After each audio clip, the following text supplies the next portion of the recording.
Good morning, students. Let's start part 2 of nationalism in India.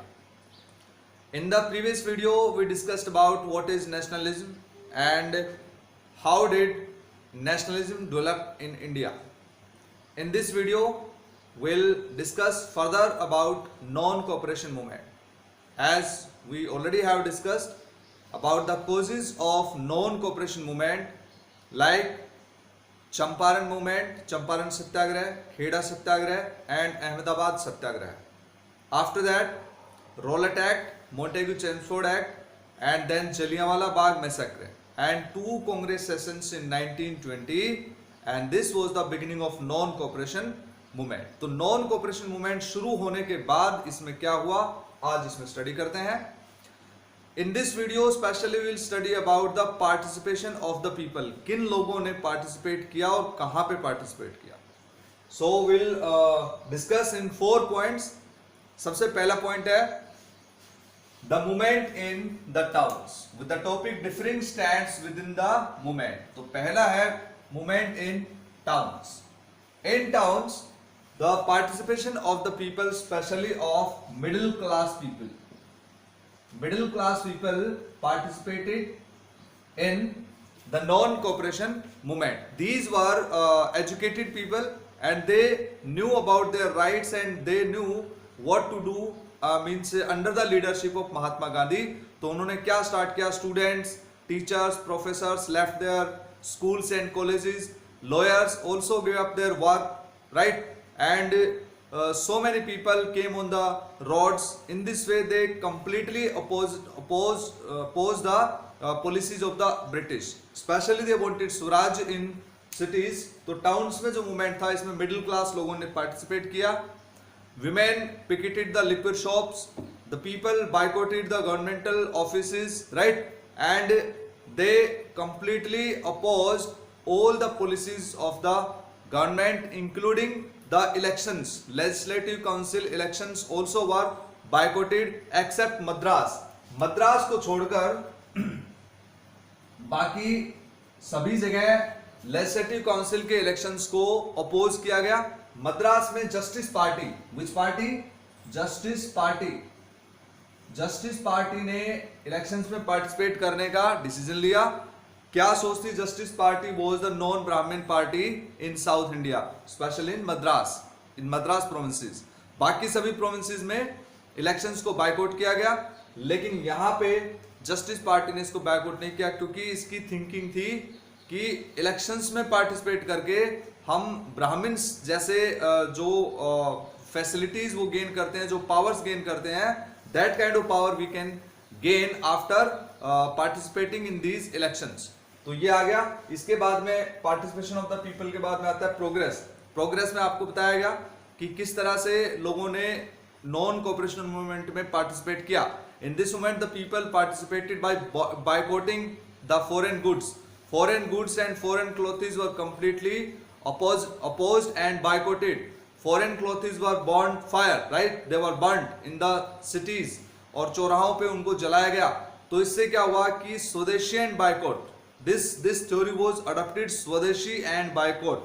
तो स्वदेशी मतलब अपने देश में बनी हुई चीज का यूज करना, बायकॉट मींस फॉरेन गुड्स को बायकॉट करना, मतलब उनको यूज ना करना. तो इससे क्या हुआ कि हमारी कंट्री के जो प्रोडक्ट्स थे वो ज्यादा फेमस हो गए, वो ज्यादा पॉपुलर हो गए, लाइक खादी, राइट?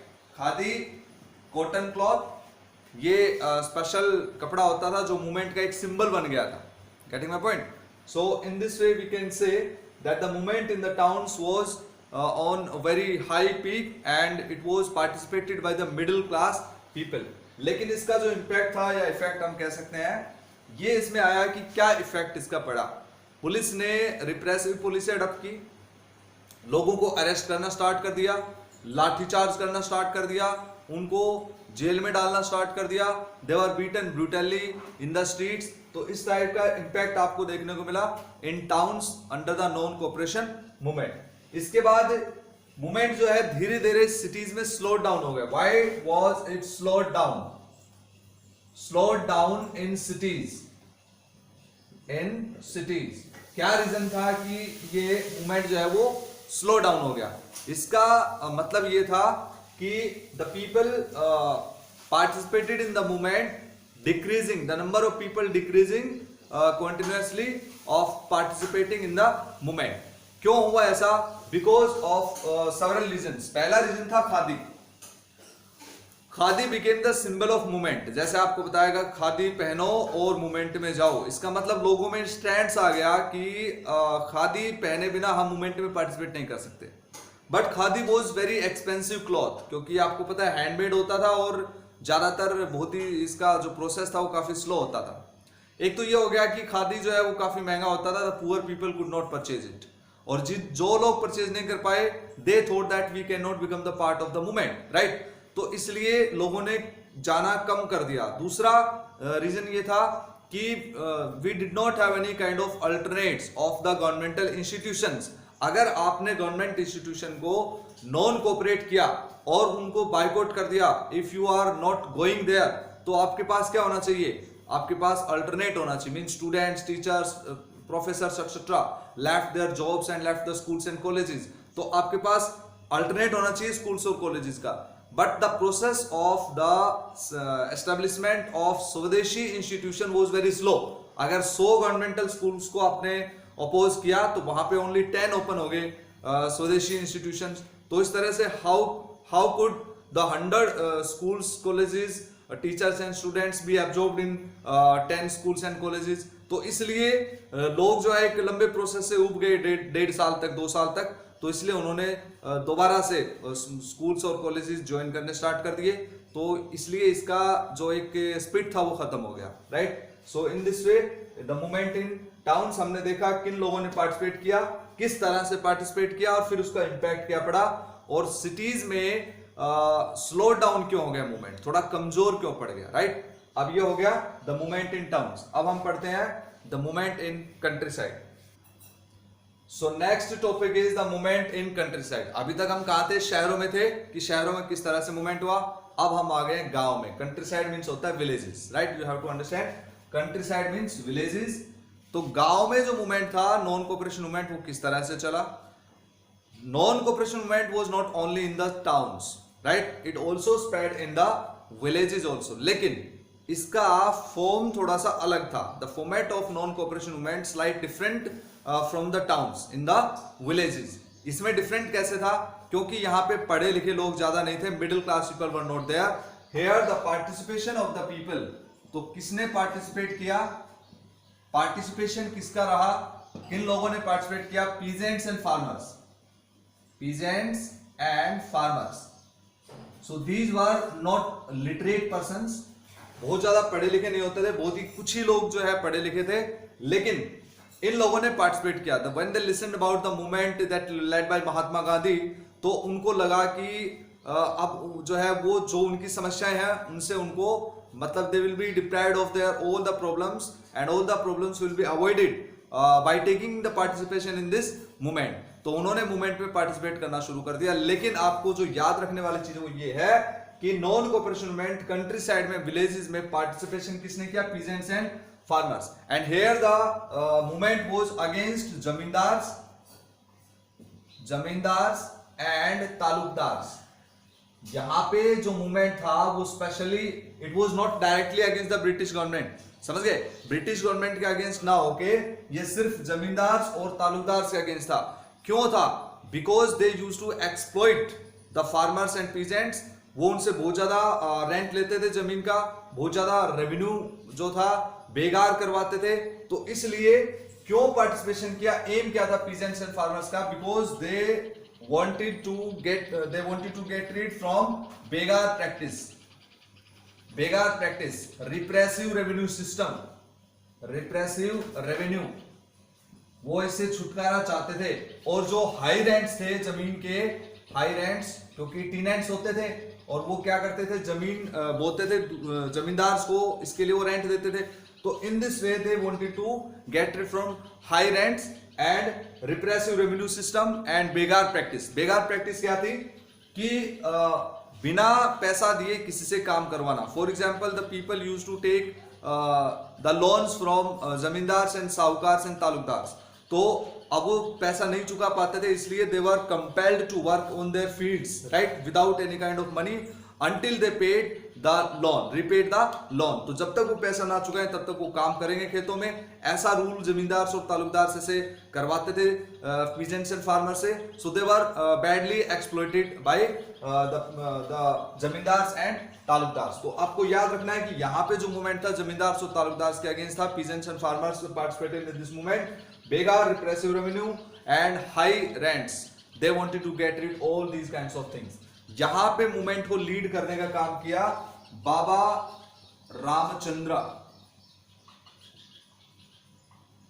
रामचंद्र सन्यासी एंड पंडित जवाहरलाल नेहरू। मेन जो लीडिंग थी वो बाबा रामचंद्र सन्यासी के हाथ में थी। पंडित जवाहरलाल नेहरू ने उनको काफी सपोर्ट किया। मूवमेंट स्टार्ट होने से पहले ही जून 1920 में ही उन्होंने अपना विजिटिंग स्टार्ट कर दिया और अक्टूबर 1920 तक आते आते उन्होंने अवध किसान सभा बना ली। अवध किसान सभा was founded by JL Nehru and Baba Ramchandra, right. यहां पे क्या हुआ, लोगों ने पूरा जमींदार और तालुकदार को अपोज किया। The people refused to give the services to the zamindars and talukdars and the Britishers। उन्होंने उनको उनके कपड़े धोने, धोबी बंद जो है वो कर दिए गए, और दूसरे जो लोग थे बार्बर्स थे इस तरह के, उन्होंने अपने जो सर्विसेज हैं इन लोगों को देना बंद कर दिया। और 1921 में तो जमींदार और तालुकदार के जो हाउसेस थे they were attacked by the peasants and farmers. So in this way in some parts this movement became very aggressive and the houses were burnt of talukdars and zamindars। तो in this way we have understood the movement in countryside। इसमें आपको समझ में आ गया होगा कि किस तरह से मूवमेंट जो है वो चला था और कौन से इसका इम्पैक्ट क्या हुआ। The Britishers also supported the zamindars and talukdars and they arrested so many villagers and peasants and farmers। तो अब चलते हैं आगे, the movement in tribal region। Against the movement in tribal region, यहां पे हम पढ़ेंगे स्पेशली ट्राइबल रीजन के बारे में, जहां पे ट्राइबल पीपल ने, those people who used to live in the forest, यानी कि पीजेंट्स थे, लेकिन वो किस तरह के पीजेंट्स थे, तो फॉरेस्ट में रहते थे। तो फॉरेस्ट कौन से एरिया की हम बात कर रहे हैं, Gudem hills of present day Andhra Pradesh. ये आपको याद रखना है। यहां पे मूवमेंट में गुदेम हिल्स ऑफ आंध्र प्रदेश में tribal people participated in the non cooperation movement. जब उन्होंने सुना कि महात्मा गांधी जो है वो सभी प्रॉब्लम से आपको निजात दिलाने वाले हैं और आपकी सारी समस्याएं दूर हो जाएंगी, because they used to live in the forest, right, and due to the forest acts they were not happy with the British government and because they were expelled from the forest, their traditional activities were completely banned and now they were facing the problems to do the shifting cultivation। तो ये सारी problems थी जिनसे वो छुटकारा चाहते थे। यहां पे मूवमेंट को लीड करने का काम किया एलूरी सीताराम राजू, जिनको 1924 में पकड़ा गया था और फिर उनको एग्जीक्यूट कर दिया गया था। लेकिन उससे पहले ही played very vital role in the movement. जब he also respected Mahatma Gandhi, और महात्मा गांधी के थिंकिंग में वो काफी बिलीव करते थे, लेकिन लोग उनको फॉलो करते थे। By mid 1922 Alluri Sitarama Raju became very popular among the people. उनके हजारों की संख्या में फॉलोअर्स हो गए थे। Alluri Sitarama Raju was very interesting figure because he proclaimed that he had the supernatural powers, right. उनके पास ऐसी पावर्स हैं जिनसे वो चमत्कार कर सकते हैं, मिरेकल्स कर सकते हैं, जैसे बीमार लोगों को ठीक करना और इवन जो बुलेट से मरे हुए लोग हैं उनको भी जिंदा कर देना। इस तरह से वो ऐसा करते थे और लोग जो है उनको फॉलो करते थे, ऐसा वो प्रोक्लेम करते थे, राइट। तो इसलिए Alluri Sitarama Raju was the leader of this movement. एक स्पेशल फीचर है इस मूवमेंट की कि यहाँ पे जो मूवमेंट था वो वायलेंट था, राइट, वायलेंट मूवमेंट था यहाँ पे। यानी कि वैसे तो महात्मा गांधी ने डिक्लेयर किया कि the movement should be the non violent, right, but here in Gudem hills the movement was violent because the traditional people, tribal people क्या थे, उनके पास ट्रेडिशनल टाइप्स ऑफ वेपन्स होते थे, भाले होते थे, तीर कमान होते थे, जिससे वो फॉरेस्ट ऑफिसर जो होते थे उनके ऊपर उन्होंने अटैक करना स्टार्ट कर दिया, उनके ऑफिसेज को जलाना स्टार्ट कर दिया, सरकारी बिल्डिंग्स को जलाना स्टार्ट कर दिया जो फॉरेस्ट के अंदर थी। फॉरेस्ट में कोई भी अगर गवर्नमेंट का ऑफिसर मिला, पुलिस जो भी है, उनको सबको वो वहां से मारते थे और उनको कई बार बिल्कुल जान से भी मार देते थे। So these kinds of attacks were done by the forest dwellers right in the Gudem hills of Andhra Pradesh. तो यहाँ पे जो मूवमेंट था वो स्पेशली नॉन वायलेंट नहीं था, वायलेंट हो गया था। ये चीजें आपको याद रखनी है ट्राइबल रीजन के अंदर। अगला आता है आपका the movement in plantation. The topic is the movement in plantations. In this topic we will study about how the workers in plantations participated in the movement.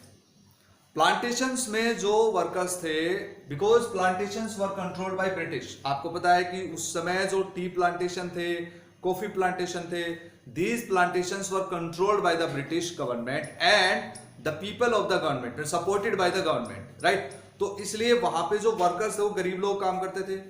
Workers की एक प्रॉब्लम थी, problem ये थी कि वर्कर्स काफी सालों तक अपने घर पे नहीं जा सकते थे। Why? Due to the inland emigration act. ये 1859 में पास हुआ था। According to this act the workers in plantations could not go outside without the permission of the authorities, and here the problem was that they hardly used to get the authorities permission। यानी कि इस act के according कोई भी worker बिना permission के बाहर नहीं जाएगा और उनको परमिशन दी नहीं जाती थी। तो वर्कर्स वहां पे काम कर रहे थे जो उनको बाउंड कर रखा था, और वो सालों तक, मतलब कई तो ऐसे वर्कर्स थे जिनको 10-10 साल हो गए, 8-8 साल हो गए, जो अपने घर पे नहीं गए थे। So in this way when they listened about the movement कि महात्मा गांधी जो है वो ऐसे मसीहा हैं, जो लीडर्स हैं और जो मूवमेंट जो लीड कर रहे हैं, तो उन्होंने उनके बारे में सुना। And they also listen that after the movement they would be given their land in the villages and they would be able to do the agriculture and cultivation farming and they had not to come again in the plantations. तो इसलिए उनको ऐसा लगा कि movement में participate करना चाहिए, क्योंकि they became very excited regarding this कि उनको अपने गांव में जमीन दी जाएगी और जहां पे वो खेती कर पाएंगे, दोबारा प्लांटेशन में उनको आना ही नहीं पड़ेगा। So in this way when they listened about the movement they started to run away. आपको याद रखना है प्लांटेशन से वर्कर्स ने भागना शुरू कर दिया। Getting my point? लेकिन ये क्या था? वायलेशन ऑफ दिस एक्ट, क्योंकि इस एक्ट के अकॉर्डिंग तो वो बाहर नहीं जा सकते थे, लेकिन फिर भी उन्होंने they started to run from the plantations, but they could not go far away because of the railway strikes. क्योंकि उस समय रेलवे स्ट्राइक थी, बहुत दूर नहीं जा सके। They were caught by the police, beaten brutally and taken back to the plantations. दोबारा उनको प्लांटेशंस में लाया गया। लेकिन यहाँ पे आप बता सकते हैं कि किसने पार्टिसिपेट किया? वर्कर्स ने किया। क्यों किया? Because they wanted the land at in their villages and they wanted to participate in the non cooperation movement to get rid of all the problems whatever they were facing in the plantations. Impact क्या पड़ा? Impact उन्होंने भागना शुरू कर दिया, but they were caught by the police, beaten brutally, taken back to the plantations. So dear students, in this way we have discussed about differing starts with in the movement, non cooperation movement. किन किन लोगों ने participate किया, क्यों participate किया, क्या impact पड़ा। तो हमने क्या पढ़ा है? द मूवमेंट इन टाउन्स, जहां पे स्वदेशी एंड बायकॉट मूवमेंट स्पेशली हमने पढ़ा। After that we studied about the movement in countryside means villages, गांव के अंदर, जहां पे बाबा रामचंद्र सन्यासी का काफी इंपॉर्टेंट रोल रहा। इसके बाद में हमने पढ़ा ट्राइबल रीजन में मूवमेंट, और उसके बाद हमने पढ़ा मूवमेंट इन प्लांटेशंस। इंपैक्ट, सबसे बड़ा इंपैक्ट यह आया कि the government adopted the repressive policies of the against all the movementist. जिसने भी पार्टिसिपेट किया उनके अगेंस्ट उन्होंने रिप्रेसिव पॉलिसी अडॉप्ट की, क्योंकि इससे ब्रिटिश को काफी नुकसान हो रहा था। अगर हम फॉरेन गुड्स की बात करें, इंपोर्ट की बात करें, तो वैल्यू 1921 और 22 को आप कंपेयर करेंगे। 21 में 102 करोड़ रुपए का इंपोर्ट हो रहा था, जबकि 22 में आते आते ये सिर्फ 57 करोड़ रुपीस बच गया। तो इस तरह से ब्रिटिश गवर्नमेंट को बहुत ज्यादा नुकसान हुआ इस मूवमेंट से, और एक नेशनलिज्म का फीलिंग जो है लोगों में आया अगेंस्ट द ब्रिटिश गवर्नमेंट। तो ये था differing stands with in the movement. So now will discuss about the movements and, कि ये मूवमेंट खत्म कैसे हुआ, राइट? आपने पार्टिसिपेशन पढ़ा डिफरेंट लोगों का, लेकिन मूवमेंट जो है वो कैसे खत्म हुआ? एक इंसिडेंट हुई 5 फरवरी 1922। 5 फरवरी 1922, जगह का नाम है Chauri Chaura. This is the name of a place, village near Gorakhpur. तो ये गोरखपुर में उस समय जो है कि जगह का नाम चौरी चौरा, यहां पे एक इंसिडेंट होगी 5 फरवरी 1922। यहाँ पे जो एग्रेसिव जो पब्लिक है उन्होंने एक पुलिस स्टेशन को जला दिया। पुलिस स्टेशन, क्योंकि पुलिस ने लाठीचार्ज और जो है फायरिंग कर दिया लोगों पे, और लोगों को बहुत ज्यादा गुस्सा आ गया। The angry crowd set up fire in the police station of Chauri Chaura, जिसमें 21 policeman were burned alive with 1 officer. Means total मिला के 22 पुलिस वाले जिंदा जल गए, राइट?